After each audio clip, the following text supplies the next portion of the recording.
주님께서 여러분과 함께 또한 사제와 함께 하소서. 성루가가 전한 거룩한 복음입니다.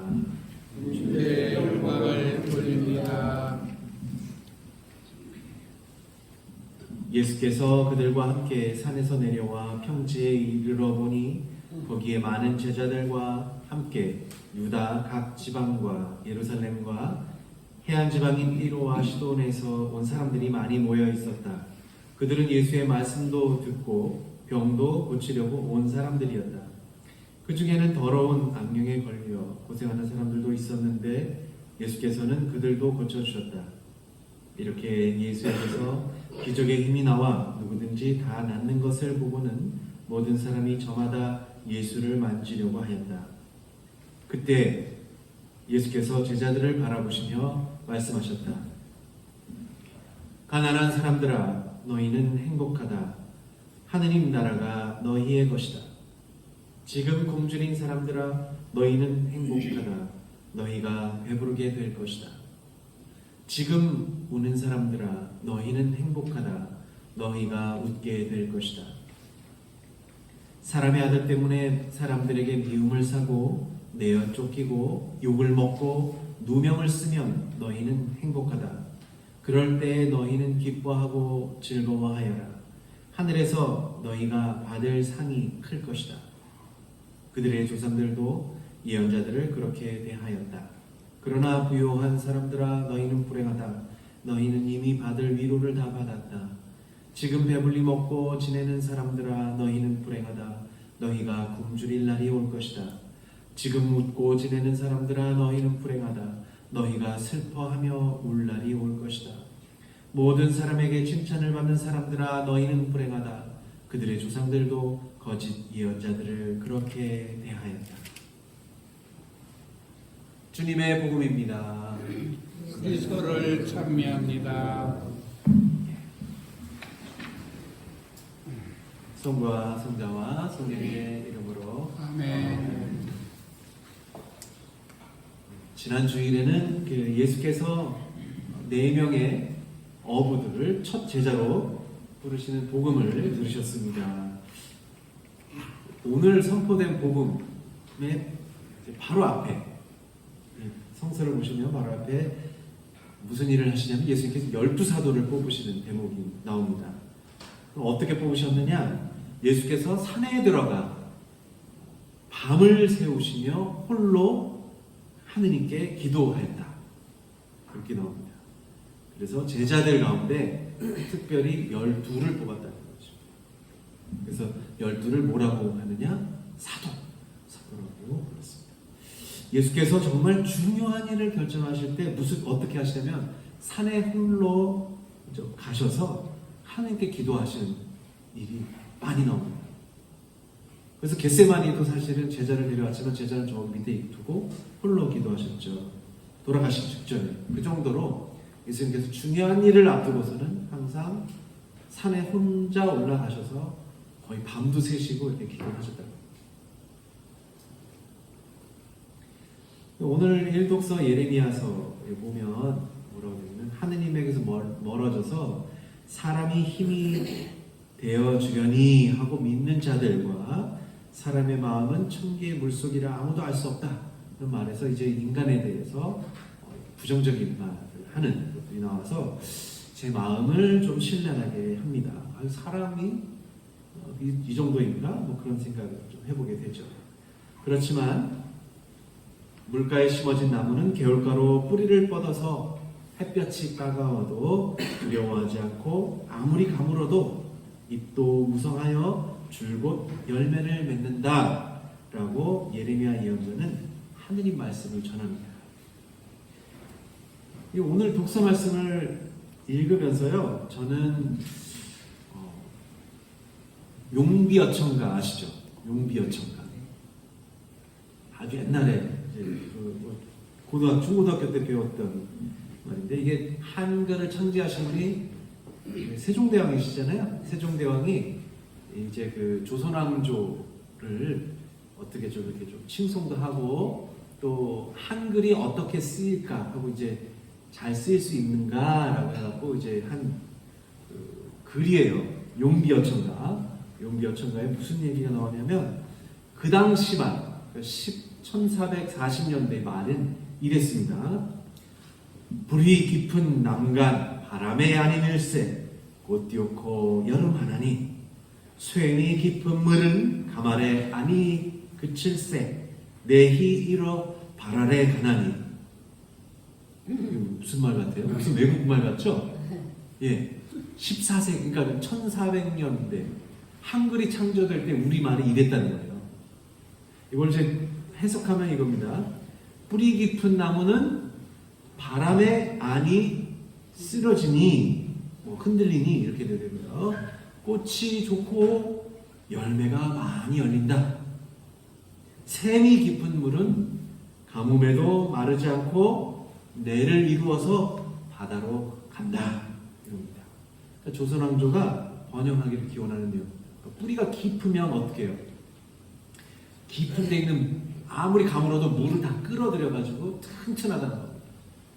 또 샘이 얕으면 금방 마르지만 샘이 깊은 곳은 계속 흘러나와가지고 이렇게 되죠. 한강이 근원지가 어디예요? 강원도나 뭐 저쪽 충청도 저쪽 어딘가요? 조그마한 샘이 큰 강을 이루어서 바다로 가는 정도로 그렇다는 얘기입니다. 1독서 말씀 가운데 사람이 힘이 되어주려니 하고 믿는 자들은 천벌을 받고 사람의 마음은 천개 물속이라 아무도 알 수 없다는 말씀이 왠지 부정적이고 절망적인 상황을 말합니다. 오늘 용비어천가 아주 옛날 말인데 우리나라 말 같지 않은 옛날 말을 들어보셨지만 조선왕조의 번영을 기원하는 것처럼 하느님의 말씀은요 물가에 심어진 나무가 된다면 모든 고난과 절망을 넘어서 희망이 넘치리라는 그런 사람은 희망이 넘치리라는 기쁜 소식이 되는 것이죠. 이 예언서의 말씀은 이제 구약성서에 나오지만 이 말씀을 신약 시대에 비추어 보면 물가에 심어진 나무는 누구일까요? 누구? 예수님이죠, 예수님. 그리고 또 누구를 가리킬 수 있을까요? 오늘 뭐 복음 전에 뭐 오늘 선포되지는 않았지만 선포된 복음 바로 전에 12사도를 뽑았잖아요. 12사도. 또 누굴까요? 사도가 될 수 있고 예수님이 제자가 될 사람들. 제자들. 이 사람들이 물가에 심어진 나무가 됩니다. 햇볕이 따갑고 가뭄이 온다는 것은 고통과 괴로움 상황입니다. 하지만 그 나무는 마르지 않는 물이신 하느님께 뿌리가 닿아 있으니까 온갖 고난을 능히 이겨내리라는 희망을 담습니다. 또한 마르지 않는 물은 또 무엇을 비유할 수 있을까요? 하느님 말씀, 하느님 말씀 그리고 복음입니다. 그러니까 제자들이 하느님 말씀과 복음을 그 물을 먹고 살아야지 마셔야지 엉뚱한 사람들의 말과 참 예언자인 척하는 거짓 예언자들의 말을 들어서는 결국엔 바람에도 쓰러져 버리고 그냥 말라버리는 샘물이 되겠다는 말씀. 오늘 복음은요 예수께서 12사도를 뽑으시고 나서 이제 산에서 내려오신 다음의 이야기입니다. 그래서 많은 이들이 어떻게 했냐면 예수님의 말씀을 듣고 병을 고치려고 모여들었습니다. 이렇게 예수님께서 말씀도 하시고 병도 고쳐주시고 그런 와중에 좀 약간 이상합니다. 갑자기 예수께서 사도를 포함한 제자들을 바라보시면서 병자들도 고쳐주시고 마귀 들린 사람도 쫓아내시고 하다가 갑자기 제자들을 바라보시면서 말씀을 하시고 이상하죠? 갑자기 하시다가 제자들을 바라보시면서 말씀하시고 행복한 사람은 이러이러하다. 불행한 사람은 이러이러하다. 라고 선언을 하시는 것이죠. 그 내용들이 이렇습니다. 가난한 사람들은 하느님 나라를 소유하게 되고 지금 굶주린 사람은 배부르게 될 것이고 지금 우는 사람은 웃게 될 것이고 사람의 아들 때문에 미움을 사고 매어 쫓기고 욕먹고 누명 쓴 이들은 하늘의 상을 받으니까 기뻐 즐거워하라. 이 내용입니다. 반면에 부유한 사람들은 이미 위로를 다 받았고 지금 배불리 먹고 지내는 사람은 굶주리게 될 것이고 지금 웃고 지내는 사람은 슬퍼하며 울날이 오며 모든 사람에게 칭찬받는 사람들은 거짓 예언자들처럼 불행해질 것이다 라고 내용이 그렇게 나옵니다. 이 행복선언과 불행선언을 오늘 이렇게 살펴보면요, 이 행복선언에 해당하는 사람들이 그러면 자기가 원해서 그렇게 가난하고 굶고 울고 미움 사고 욕먹고 누명 쓴 것인지 그런 의문이 좀 듭니다. 근데 불행선언에 해당되는 사람들을 보면은 보통 우리도 사실 그렇게 되고 싶기도 해요. 아니 부유해지고 싶지 뭐 가난해지고 싶어요? 아니 난 배부르고 등 따신 게 좋지 배 굶고 아유 추위에 떠는 걸 좋아하세요? 아니 뭐 재밌는 거 보고 웃고 싶어서 오늘 재미있게 웃고 살고 싶지 울고 그렇게 그리고 남들로부터 칭찬받고 인정받고 싶어하지 욕 들어먹고 뭐 누명 쓰고 뭐 저 사람 저런 사람이야 라고 해서 그런 고발당하는 그런 사람이 되고 싶은 사람이 누가 있겠습니까? 정말 그런 사람 있으면 손 들어보세요. 나는 가난하고 지금 배 골고 싶고 그런 사람 아무도 없습니다. 남한테 욕 들어먹고 싶고 그런 사람 없어요. 이 선언을 보면 그래서 제가 보면 이제 스스로 원해서 가난해지고 울고 있고 굶주리고 누명 쓰고 억울한 일 당하는 건 아닌 것 같아요. 자발적으로 그런 것 같지는 않고 누군가에게서 그렇게 원하지 않은 상황에 빠지게 되는 겁니다. 원하지 않은 상황에 빠지게 되는 거예요. 소위 말하면 당하는 거죠. 당하는 거. 당한다는 것은 뭐예요? 내가 원하지 않은 불의한 일에 내가 닥친 거예요. 나는 옳고 의롭게 살고 싶지만 그런 일을 당하는 것이죠. 그런데 다시 한번 보면 이 행복선언과 불행선언은 예수님께서 다른 사람들을 보고 하시는 말이 아니라 제자들을 바라보시면서 이제 하신 선언이기도 하고 예언이에요. 그러니까 제자들을 향해서 하신 선언이고 예언이니까 이 행복선언의 대상은 누구냐? 제자들이죠. 제자들. 근데 우리는 속담 중에 옛날 속담 중에 개똥밭에 굴러도 뭐가 나요? 이승이 난다. 들어보셨죠? 네. 못 들어보셨어요?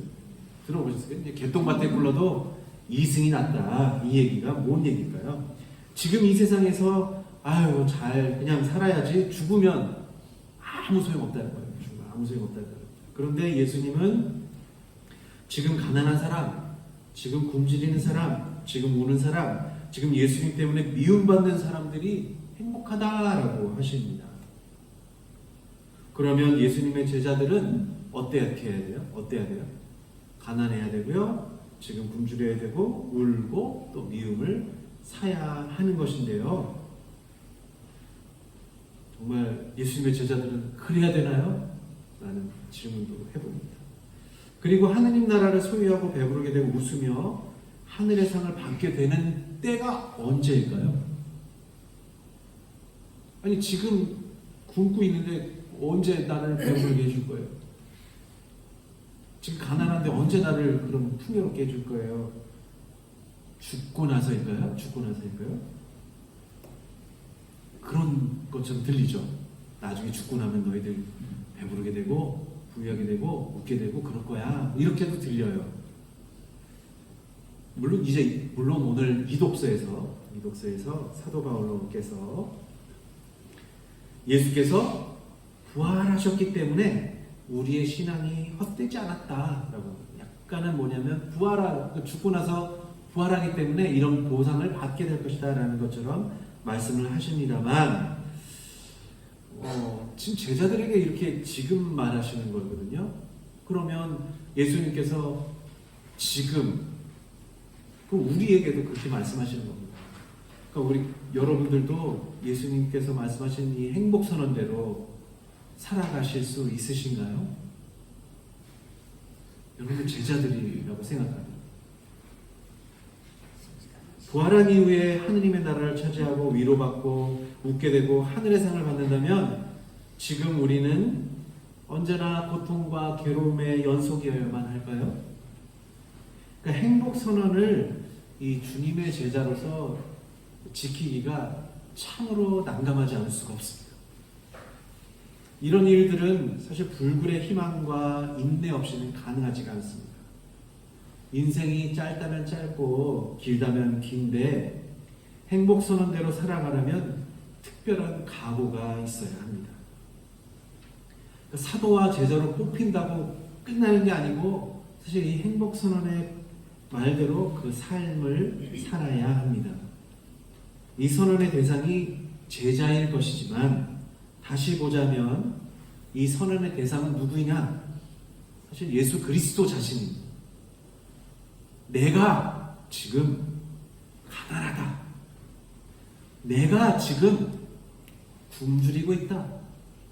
내가 지금 울고 있다. 내가 지금 미움을 받고 있고 욕먹고 있고 누명을 쓰고 있다.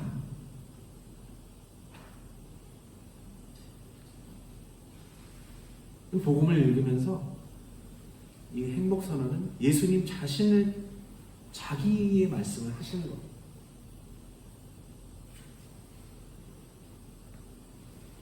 당신 자신이 지금 고통을 겪고 있으니 제자들이 여러분들도 나의 뒤를 따라올 수 있다 라는 선포인 겁니다. 내가 지금 하고 있다. 걱정하지 마. 너희들도 할 수 있다. 따라올 수 있다. 그래서 예수님의 제자는 진정한 행복을 위해서는 예수님처럼 지금 겪어야 하는 처지를 이겨낼 희망과 인내심을 가질 수 있다. 예수님께서 그렇게 하셨다. 그리고 걱정하지 마. 내가 지금 이렇게 하고 있으니까 너희가 조금 삐끗하더라도 내가 그걸 다 해줄 수 있어. 따라만 와. 이런 말씀 하셨어요. 그러니까 이 행복선언이 또 남다른 것은요. 하느님의 약속이 오늘 선포하신 이 예수님께서 선포하신 이 선언 이후로 다시 시작된다는 겁니다. 모세의 율법이 있었지만 예수님께서 지금 선언하신 이 선언으로 하느님의 계약이, 하느님의 약속이 다시 시작되고 있다라는 것을 말씀합니다. 그러니까 어떤 사람은 가난하죠. 어떤 사람은 부유하고 또 사회적 지위가 높아요. 차별이 있습니다. 차별이 있어요. 사회에서. 근데 예수님의 선언으로 이제 모두가 같은 출발선에 선다는 뜻입니다. 이 행복선언을 따르지 않으면 불행한 사람의 선언으로 들어가야 한다는 경고도 그래서 함께 들어가야 합니다. 그러면 어떤 상태가 그럼 출발선이 되느냐? 그 출발선이 그럼 뭐냐라는 설명이 필요하죠. 그러니까 그게 행복선언입니다. 가난해져라. 누구나 다 가난하다. 누구나가 다 굶주리고 있고, 누구나가 다 울고 있고, 누구나 다 누명 쓰고 있고, 그렇다. 여기에서 출발한다. 부유한 사람도, 권력 있는 사람도 다 여기서 출발한다. 이런 말씀을 하고 계십니다. 하느님 앞에서는 다 그렇게 출발해야 된다는 것이죠. 그래서 마태복음에서는 이제 산상설교라는 말로 이렇게 가난한 사람들, 영이 가난한 사람들은 행복하다 이렇게 나오지만 어쨌든요 마태복음도 그렇고 루가복음도 그렇고 행복 선언의 첫 번째는 가난입니다. 그래서 복음은 다른 곳에서 그렇죠. 하느님과 재물을 동시에 섬길 수 없다고 합니다. 여기서 재물의 다른 말은 만몬입니다. 만몬은요 물질의 풍요와 부 그리고 탐욕의 악마입니다. 그래서 하느님을 섬긴다면서 물질적 풍요와 부 그리고 탐욕을 동시에 섬길 수도 없고 섬겨서도 안 된다라는 것이죠. 그래서 이 만몬을 물리치는 길이 바로 가난한 삶입니다. 또 가난한 삶은요, 내가 누구의 편인가를 알려줍니다. 아무래도 가난한 사람들은 가난하고 약한 사람들의 편이 되어주죠. 괜히. 부자의 사람들은 아이고 부유하니까 뭐 그런데 가난한 사람들에게 왠지 마음이 가요. 그리고 아이고 저 참 안 됐네 그러면서 가난한 사람들의 편을 들어주기가 마련입니다. 물론 안 그런 사람들도 있겠지만 대다수가 그래요. 그리고 예수님의 제자가 되는 길을 포기하도록 종용할 때 만몬이 아주 큰 일을 하는 경우가 많습니다. 누구나가 다 풍요롭게 잘 살고 싶은 욕망을 꿈꾸죠. 가난을 선택하고 가난을 살아가는 일은 만몬의 유혹을 물리치고 예수님께서 그어주신 행복선언의 출발점에 다시 선다는 뜻이긴 합니다. 그래서 사제들, 우리와 같은 성직자 같은 사제들은 사도들이 그러하였듯이 예수님의 제자가 되고 예수님을 따르려는 사람들입니다. 사제들이 그럼 예수님을 따르지 않으면 누굴 따라야 돼요? 누구 따라가야 돼요? 부처님 따라가는 건 아니죠. 공자님만 따라가는 건 아니에요. 예수님 따라가는 사람들이죠. 그래서 사제들이 정말 부유해요. 막 풍요로워요. 막 외제차를 막 끌고 다니고 저긴가 별장 막 보면 막 몇 층짜리 뭐 그런 걸 다 갖고 있어. 이러면 뭔가가 좀 어색하죠. 만약에 그렇다면, 사제들이 그렇다면 어떻게 생각하시겠어요? 우리 시모님 잘 산다, 좋다. 아이고, 참 잘 굴러간다, 저 차. 좋다. 그렇게 생각하실까요? 근데 또 반대로요. 또 사제들이 또 찢어지게 가난하다. 그러면 또 문제가 돼요. 정말 막 하루에 한 끼밖에 못 먹어. 하루에 그것도 밥도 한 주먹만 해서 먹고, 옷도 맨날 찢어져. 그러고 빨긴 빨았는데 그냥 그래. 겨울에도 따뜻한 옷이 없어서 그냥 얇은 옷만 해서 벌벌벌 떨고 있어. 그러면 또 신자들의 눈은 어떨까요? 우리 신부님 정말 가난하고 정말 예수님처럼 살아간다. 저거 봐. 그럼 박수치고 막 그러시죠. 그러실 수 있어요. 정말 예수님처럼 살아간다. 그렇다고 해서 또 그렇죠. 그럼 신자분들이 또 마음이 아파. 신부님들이 그냥 저렇게 굶고 헐벗고 살아가는구나. 그것도 또 안 되는 일 같아요.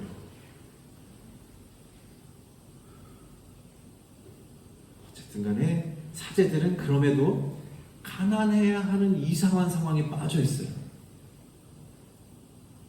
그쵸?